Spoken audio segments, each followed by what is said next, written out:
भौमासुर राक्षस ने यह विचार किया है कि अपने आप 20,000 लड़कियों को कैद करूंगा और 20,000 लड़कियों के साथ में फिर मैं विवाह करूंगा। ये भौमासुर नाम के राक्षस का प्रण था। भगवान ने इधर कई राक्षसों का वध कर दिया। पृथ्वी पर जब जब अत्याचार बढ़ा तब तब भगवान ने किसी न किसी रूप में आकर के अवतार धारण किया और राक्षसों का नाश किया है, अभिमानियों का घमंड दूर किया है। इधर सब राक्षसों का वध होने के बाद भगवान ने फिर विचार किया एक भौमासुर नाम का राक्षस और बचा है। गोपियां इधर भगवान के लिए प्रार्थना करती थी, कैद में फंसी हुई भौमासुर के यहाँ। तो भगवान ने विचार किया कि भौमासुर नाम का राक्षस बचा है। भगवान ने जाकर के भौमासुर नाम के राक्षस का वध किया। 16,100 लड़कियों को उस कैद से मुक्त किया है। 16,000 लड़कियों ने भगवान का नंदन व अभिनंदन किया, प्रणाम किया। हे दीन बंधु दीनानाथ, आपने मेरी लाज को बचा लिया, मेरे धर्म को बचा लिया, आपकी जय हो। भगवान श्री कृष्ण कहने लगे हैं, हे देवियों, अब आप अपने अपने घर के लिए प्रस्थान करो। आंखों में अश्रुधारा बहा करके गिड़गिड़ा करके 16,100 लड़कियां भगवान के चरणों में नतमस्तक हो गई। भगवान श्री कृष्ण से कहा, हे प्रभु, हे दीनों के दयाला, हम क्षमा चाहते हैं आपसे। क्यों? बोले हम अपने घर कैसे जाऊं? यदि हम अपने अपने घर जाती हूं तो ये समाज हमें जिंदा नहीं छोड़ेगा, ये समाज हमें जिंदा नहीं छोड़ेगा, जीने नहीं देगा, तरीका तरीका का कीचड़ उछाड़ेगा। हे दीन बंधु, अब हम लोग अपने घर नहीं जा सकते। अरे हमारी तो बात छोड़ो, त्रेता में माता सीता ने इतना पवित्र रिश्ता निभाया था भगवान श्री राम के साथ। माता सीता की सारी जिंदगी हो गई अग्नि परीक्षा देते देते, परीक्षाएं निभाते निभाते। हे प्रभु, इस दुनिया वालों ने माता सीता को भी पुनः वनवास दिलवा दिया था, और अब हम इस राक्षस के सानिध्य से निकल करके यदि मैं अपने अपने घर जाऊंगी, हे दीनों के दयाला, ये दुनिया वाले हमारे ऊपर कीचड़ उछाड़ेंगे, मुझे मोहताज कर देंगे, हमें मरने पर मजबूर कर देंगे।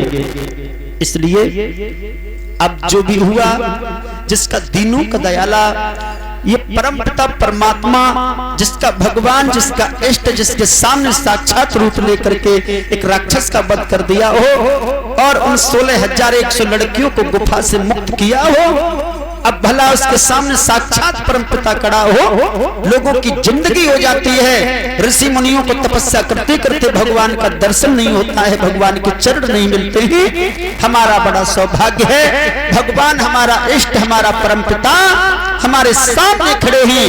हे दीन बंधु दीनानाथ, इन भक्तों को अपने चरणों की दासी बना लो।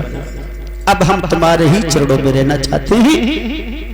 आत्मा समय आपसे हित करती हूं और जीव आत्मा का विवाह परमपिता परमात्मा के साथ होता है। आप हमारे परमपिता परमात्मा हैं, अब हमारे साथ आप ही विवाह करें। भगवान कन्हैया ने 16,100 लड़कियों को अपनी शरण में लिया। वहां पर परमपिता परमात्मा भगवान ने 16,100 लड़कियों के साथ में विवाह किया। भगवान के कुल विवाह इस तरीका से 16,109 हुए। 16,109। अभी आधा विवाह और बाकी है भगवान का। आधा विवाह भगवान ने कुब्जा के साथ में किया है। कुब्जा, जब भगवान वृंदावन से मथुरा में गए हैं कंस का वध करने के लिए, तो रास्ते में कुब्जा मिलती है जो 3 जगह से टेढ़ी थी, चंदन का कटोरा हाथ में था, राजा कंस के तिलक करने के लिए जाया करती थी। भगवान की बहुत बड़ी भक्तन थी, भगवान से भेंट होती है। कुब्जा के उस कुबड़े शरीर को बड़ा सुंदर बनाया। कुब्जा ने भगवान के चरण पकड़े हैं। भगवान अब हमारे जीवन में आप आए हो, मैं आपका ही चिंतन करती थी, आप मेरे साथ में विवाह कर लो। भगवान कन्हैया ने कहा अभी नहीं। कुब्जा नहीं मानी तो भगवान श्याम सुंदर ने कुब्जा के साथ में 3.5 भामरें डाली और 3.5 भामरें डालने के बाद भगवान श्री कृष्ण ने ये कहा है कि मैं मामा कंस का वध करके जब वापस लौटूंगा बाकी की भामरें कुब्जा तुम्हारे साथ में पुनः डालूंगा। तो आधा विवाह कुब्जा के साथ में माना जाता है। भगवान ने 3.5 भामरे डालने के बाद कंस का वध भी किया। फिर संसार के उलझनों में फंस के फिर पुनः भगवान कन्हैया को मौका इतना नहीं मिला जो कुब्जा के साथ पुनः भामरे डाल लेते, तो कवियों ने वहां आधा विवाह कुब्जा के साथ में बताया है। तो भगवान के कुल विवाह हुए 16,109।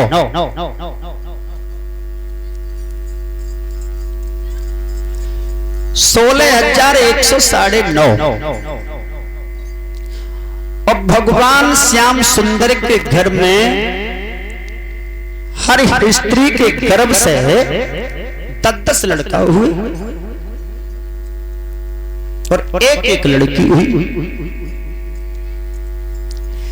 1,61,080 लड़का हुए भगवान के घर में। 1,61,080 तो लड़का हुए, 16,109 कन्याएं भई और 16,109 औरतें हती। अब बताओ कितना लंबो चौड़ो परिवार बहु कितने बसे। आजकल के नर नारियों से 2-4 बच्चे नहीं पाले जाते, एक स्त्री नहीं पाली जाती है। एक स्त्री के चक्कर में कहीं बंबई जाता है, कहीं दिल्ली जाता है, मारा घूमता है, खोपड़ी में हाथ मारता है, सारी जिंदगी पछताता है कि शादी नहीं करते तो जीवन अच्छा था। और देखो भगवान कन्हैया के कुल विवाह कितने हुए, कितने बाली बच्चा हुए, कितने गांव बसे होंगे, भगवान सबको कैसे देखते होंगे। और फिर भी भगवान श्याम सुंदर बाल ब्रह्मचारी रहे। एक कवि कल्पना करता है, बड़ी सुंदर कल्पना है। दुनिया वाले श्री कृष्ण के ऊपर इतना कीचड़ उठाते हैं, दुनिया वाले कृष्ण और राम को पता नहीं कैसे कैसे बोलते। अरे ये दुनिया वालों की बात कहे क्या, इन दुनिया वालों ने तो हद कर दी है। कृष्ण परम पिता 16,109 स्त्रियां होने के बावजूद भी घर में लाखों के हिसाब से संतान होने के बाद भी भगवान कन्हैया बाल ब्रह्मचारी रहे। तब भगवान को योगी राज कृष्ण कहा जाता है। बाल योगी, योगी कभी विषय भोग नहीं करता है। ये भगवान शंकर के आशीर्वाद से, भगवान शंकर के वरदान से हर गोपी, हर स्त्री गर्भवती हुई थी और हर स्त्री के गर्भ से शक्तियों ने अवतार धारण किया था। बोलिए बाके बिहारी लाल की। भगवान की बड़ी विचित्र माया है। अब आइए आगे।